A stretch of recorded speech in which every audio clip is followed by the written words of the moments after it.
This show pisses me off. You make 5 incredible episodes, one of which might be one of the best episodes I've ever seen on TV, period. And then you completely shit the bed.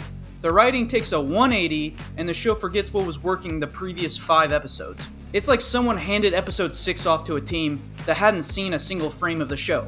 And to explain why I think Blue-Eyed Samurai fell off, I need to break down what made me fall in love with the show in the first place.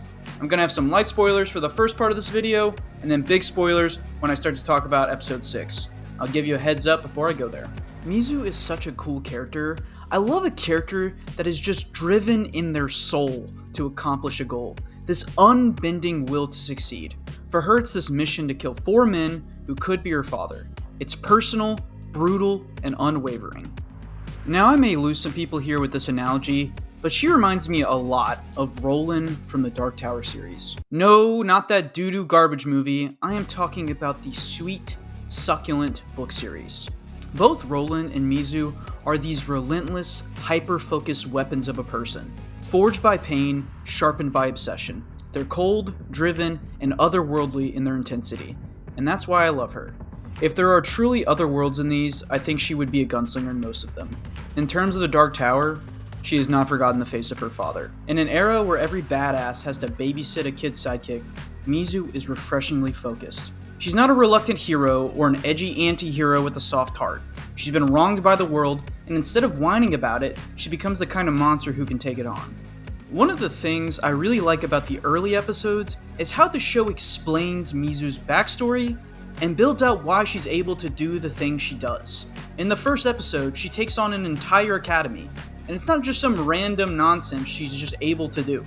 The show tells us she studied every academy's fighting style. She didn't just wake up a badass, we actually see her become the person she is. Also, never in those first 5 episodes does she pull off something extraordinary without at least some sort of setup. Even the handstand jump, which could have felt cheap, lands because we literally watch her practice it earlier in the episode.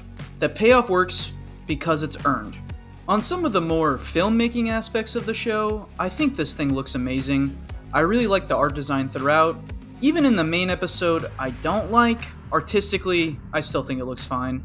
The show is just really beautiful at times, and I think it is extremely enhanced by the animation medium. I also love when episodes lean into a particular theme, like the cost of greatness, or how love curdles into hate, fueling Mizu's obsession. I also think the original score is just straight bumpin'.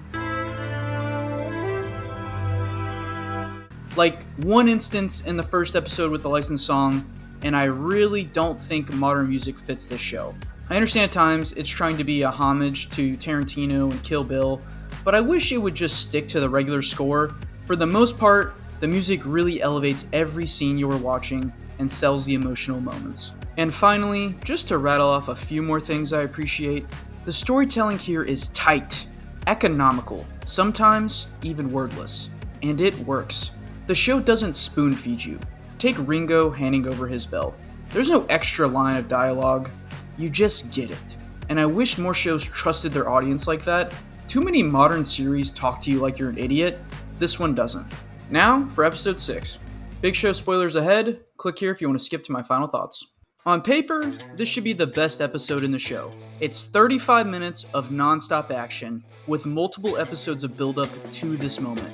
We finally get to see Mizu encounter Fowler's castle.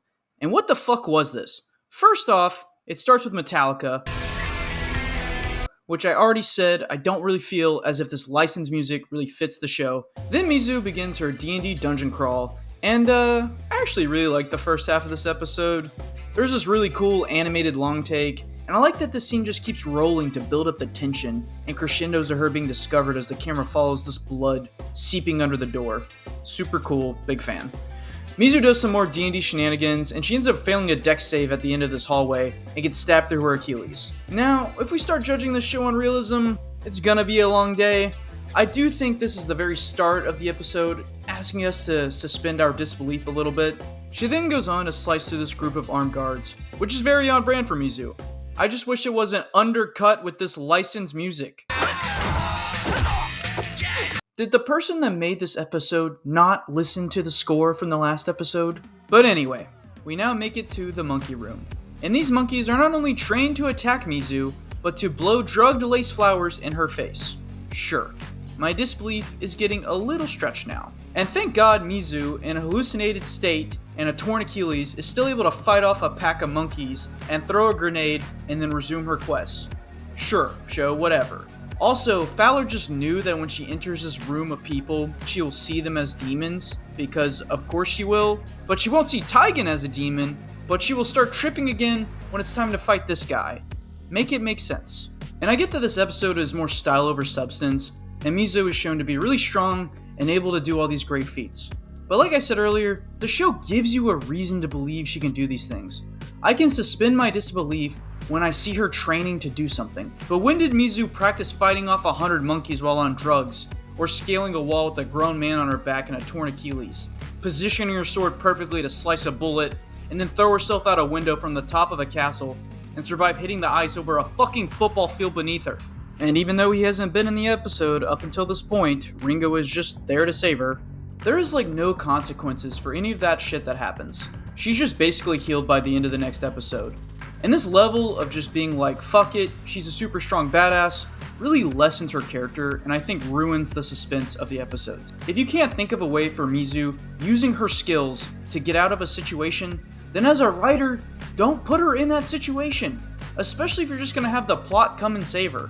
Above all that shit though, I hate that this show starts shoving down my throat that she feels guilty for ditching Ringo. The entire last episode was setting up the reason for her insane will to kill these 3 white dudes. Yet in this episode, she now feels remorse for continuing on her quest.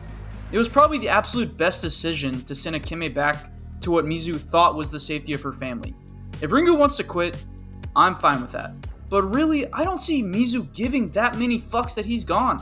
I can see her caring a little bit, but not when she is face to face with something she has thought about since she was a child, and being like, you know who I really need to train to be a samurai? Ringo. I'll teach you. No, if she made it this far, the only thing concerning her would be her mission. Also, if I see half 100 flashbacks of Ringo, then I can guess what she's thinking about. I don't need her to verbally say it. And I'm sure someone's gonna comment on this video telling me to just enjoy it, or pointing out that Mizu did wild stuff earlier in the episodes, so it's unfair to complain now. And hey, if you like episode 6, that's totally fine. But for me, episodes like this make the show feel like it has no real consequences. It starts to feel like the writers already have the ending in mind, and we're just going through the motions to get there. Doesn't matter if it's realistic, if the characters are consistent, or if the themes track. We're getting to the finish line either way, so who cares about the journey? Now that's really the end of my rant. Mizu does have some more Matrix shenanigans in the last episode as well, but that's really it. I also think it's a little crazy to think she just sets the entire city on fire. Literally, she's in a blazing inferno, and somehow she just manages to get Fowler to a boat somewhere. No explanation, she just went from the center of hell to here, no issues. Okay, overall my complaints did not ruin the show for me. I didn't title this video, How Episode 6 Ruined Blue-Eyed Samurai, because it didn't. It did make it less than perfect, and hopefully the show is able to make a really solid second season. It's one of the best things to come out on TV streaming behind Severance. Definitely watch it if you haven't seen it. It's a really solid 7 out of 10. If you made it this far in the video and you enjoyed it, then please like and subscribe. I plan on making a video ranking the Alien franchise from worst to best in a couple weeks, so stay tuned for that. Otherwise, thank you for watching. I'll see you next time. Bye.